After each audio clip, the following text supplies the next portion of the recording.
Hey, Kyle here from DeFore Performance. I got a lot of emails about the last class we did with the really bad weather. So 2 days, high was for both days was maybe 35 or 36. Hard driving rain the entire time. It was a rifle class, and it was rough. Temperatures in the early morning were a little bit lower, high 20s. Of course, in late afternoon they dropped again. So figured to do a video just to show everybody what I was wearing. I didn't have any issues the entire time. There were a bunch of students who did. So try to do this video. I'm just gonna make one long video.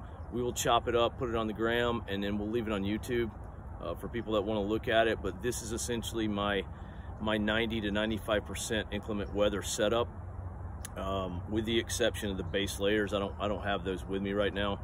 So I started out in like mid-Atlantic, a little bit north of Virginia with some classes, super cold up there. So to kind of go over the different jackets I travel with, and then I've been making my way down. Obviously I'm in Florida now and it's 75 degrees. So I won't be wearing any of this probably for the next couple of days, but here you go, roughly. Boots, these are La Sportiva Pyramid GTX. The reason I use them, this boot's about a pound at most. Of course, they're completely muddy and wet right now from the last couple of days, but they did not leak at all the entire time. Super good boot. If I'm not wearing, that's going to be like cold weather for me down to say 25 to 30 degrees. Somewhere around, call it, 40 degrees, I will wear the La Sportiva Wildcat Gtx. It's a Gore-Tex running shoe. With both of these, I use darn tough socks because they're the best. Merino wool, even when it gets wet, it still warms. And I just use different thicknesses. Obviously, the thicker sock with this because it's colder, and a thinner sock with the Wildcat GTX, which is what I'm wearing now, so you don't get a picture of it. Beanie, Prometheus Design Works Merino beanie. It's what I've been wearing forever. I can't say enough good things about it. Plus, it's made in the USA, but super warm, works well. The thing about shooting in this cold weather, and for you hunters to an extent, you'll know this as well, the difference being hunters don't have to wear eye pro, whereas a shooter does. And when you're wearing eye pro in driving rain like that, if you don't have the bill of your hat sticking out, it's gonna become undoable. So if we're typically shooting a lot of steel in bad weather because paper targets will just melt. So the key is to have a hat, doesn't matter what kind, and you want a beanie that'll work over the top of your hat, because that's what's gonna keep you, when you put your shell hood over the top and cinch it down, this is what's gonna keep your eye pro kind of clean while you're shooting. So that was something some of the students learned on that miserable class. As far as gloves go, completely honest, I hate both of these. I brought them with to test out. I want to make sure people understand that I hate these particular gloves. I think Black Diamond is what I use for gloves. Their glove catalog is stupendous. I don't like these though. I don't know what the name of them is, but I'll never use them again. The problem with these is the cuff is too tight even when completely loosened up. It is a waterproof shell with thin slate insulation on the inside, but I can't get my hand in and out of it constantly, especially when my hands get kind of wet and clammy when you're in that kind of cold weather like that. So I'm gonna go back to the guide glove, which is a super overdone glove, and just use a contact mitt inside of it. So I'll shit can the outer shell and shooting and stuff, and then when I get cold, I'll just pop the guide glove on. I've been using Black Diamond guide gloves for over 10 years now, and I'm still on the original pair. I had this as well. These are overdone contact mitts for the new version of Black Diamond's guide glove. I took them out of the outer shell because they're like a soft shell material with a little bit of micro fleece on the inside, and I was going to try them out on this trip and see, like, can I get away with them to shoot with, because obviously to work the safety and do reloads and fix malfunction, whatever it is we're doing shooting, pistol especially, you need something kind of thin. It does that job. Here's the problem though, because we were in such hard driving rain in such cold conditions, obviously this is not a soft shell, it leaks through, and my hands got a little cold, so I had to transition to that. And the problem with that big glove is once I get it on, I can't take it off because I can't put it back on again. So I'm gonna regulate this to just being that liner for the that hardcore glove. I'm probably gonna end up looking for something else that's very, I got a lot of dexterity, but I can still you know, waterproof essentially is really what I'm going for. Saw a lot of dudes in this class with none of the above. I mean, I was good. My hands were a little chilly, but I was good to operate. Saw dudes with like mechanics gloves, you know, cotton or some, you know, it's not really, no warming properties at all. It's just not going to cut it and that kind of stuff. You get to the point where you're unsafe, and man, if you're shooting pistol, you're really getting dangerous there. So keep that in mind. As far as insulation goes, I did a post on this, just a static post, no video. This is a Mountain Hardwear Core Strata hoodie. This is my, probably call it 80 to 85% year round. 60 grams of Primaloft Gold. I'm a big fan of Primaloft Gold and Silver because it keeps me warm. You know, I went away from Arc'teryx years ago, not because it's a bad company or whatever, but Arc'teryx uses Core-Loft, which is their proprietary insulation, and man, huge difference. When I wear an Arc'teryx insulated piece versus something else of the same weight and purpose, I'm always warmer in Primaloft Gold, so that's what I go with now. So big fan of the climbing stuff, obviously, because the hoods are big enough to go over Ear Pro and still put our shell hood over that. I did not wear this particular one in the last couple of days. I was wearing this up on the East Coast earlier in the week because the temps were basically in the high 30s and low 40s. So love that thing right there.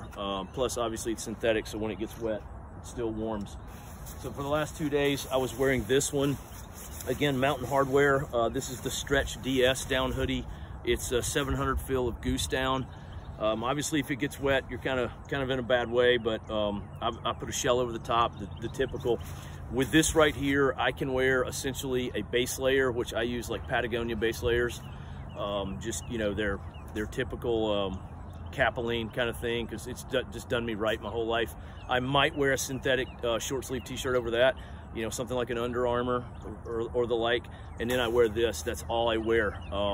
And I was good. So this past week I was down into the mid 20s up till, you know, probably the high 30s.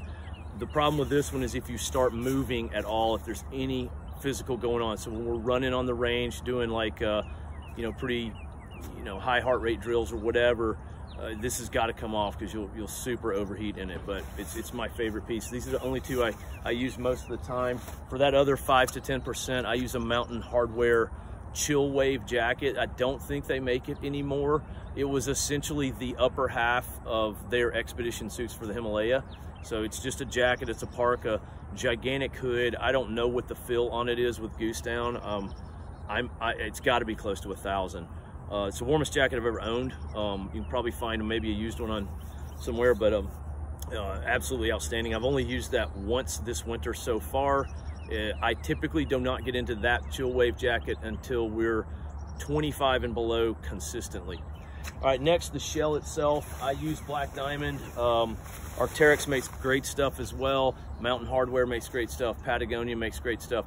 Here's the thing on the shells. The biggest lesson learned that I saw over the last couple of days with the students is these guys have a shell jacket and shell pants, and they're not like three-ply Gore-Tex. It's like single ply. It's that lightweight stuff that's really made for summer movement. And you know, you put it on if you get a little drizzle, and if it leaks through, it's not a big deal anyway because it's just not that cold.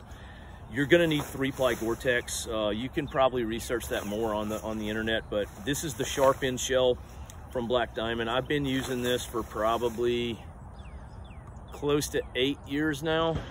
Never leaked on me in anything I've ever been in.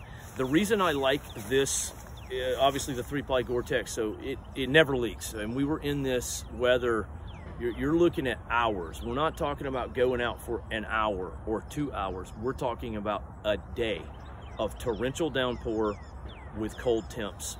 So that changes everyone's opinion generally about what really works. So I've never had a problem with this. We had 2 guys in the class wearing Arc'teryx Alpha jackets. They had no issues, and the Alpha pants. The one thing I do like about the Black Diamond stuff better than Arc'teryx is typically cutting what I would call like a squire cut. So very, you know, square, and I get it, you know, because it's mostly military LE stuff. If they want to put it over the kit, I'm not wearing kit anymore. I'm a has-been now. I'm typically very lightweight. I might wear a chest rig. That would be about it. And typically I just use a bino pack nowadays, so I don't look like a, you know, some weirdo. I like the Black Diamond because it's cut and it's smaller and it moves with you a little bit more. That's one reason I like it. As far as the pants go, the shell pants, and obviously everything here is still muddy as hell. These are the sharp end pants. Again, pants are kind of odd because you'll get a lot of them on the waistband. The biggest mistake I saw, like a lot of the guys don't have a zipper and a button closure with a belt. This is all built in. This is the belt that's built into the pants. You can actually wear another belt over the top of this. So you could put like something like a wilderness belt or a gun belt through here and mount stuff just like you would your normal pants and be completely waterproof. Most of your lower end pants are not going to have that, as well as not being 3-layer Gore-Tex. Also, the zips on this thing, you can see where the waist is and you can see where it zips up to. So it doesn't matter the boot that I'm wearing, easily get into it. The cuffs on the bottom, super cool how they've done it. They've got like a layer in here that's got rubber on it that you Velcro up, cinches around your boot kind of tight, and then the outer layer goes over that. So really good stuff there. So that's my loadout. That's how I do these classes. People have, are you canceling class because of weather? That's never gonna happen. So we had some good conversations with the guys in this particular class we're speaking of, and I would, you know, probably if you look at it, you could spend right around $1,000 and you're good for life. I mean, I can't, you know, maybe you tear something or whatever, most of it can be repaired. If you have any zipper problems or any performance issues like that, all of these companies are going to warranty it for the most part. So spend the money on a good set of shell pants, a good shell that'll go over your stuff. Everybody's got a ball cap, but now you know the trick about how to shoot with it with iPro and still being able to see stuff. And then maybe you're going to need a couple of layering pieces, you know, mid layers we call them.